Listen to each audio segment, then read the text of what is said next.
मनोजवं मारुततुल्यवेगं जितेन्द्रियं बुद्धिमतां वरिष्ठम्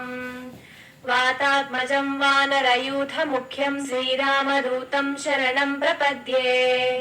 बुद्धिर्बलं यशोधैर्यं निर्भयत्वं मनोगता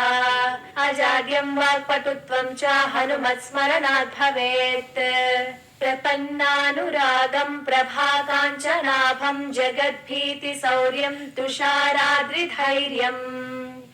तृणीभूतहेतिं रणोद्यद्विभूतिम् भजे वायुपुत्रं पवित्राप्तमित्रम् भजे पावनं भावनानित्यवासं भजे बालभानुप्रभाचारुभासम् भजे चन्द्रिकाकुन्दमन्दारहासं भजे सन्ततं रामभूपालदासं भजे लक्ष्मणप्राणरक्षातिदक्षम् भजे तोषितानेकगीर्वाणपक्षम्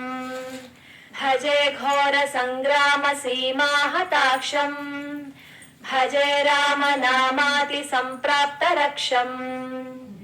कृताभीलनादं क्षितिक्षिप्तपादम् घनक्रान्तभृङ्गं कटिस्थोरुजङ्घम्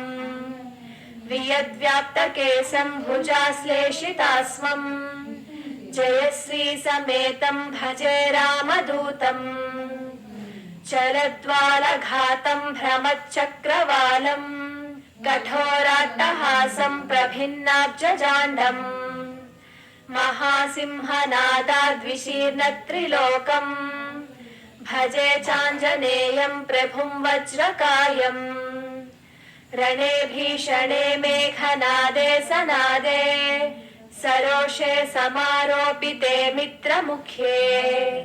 खगानां घनानां सुराणां च मार्गे नटन्तं वहन्तं हनूमन्तमीडे कनद्रत्नजम्भारिदम्भोलिधारम् कनद्दन्तनिर्धूतकालोग्रदन्तम् पदाघातभीताब्धिभूतादिवासम्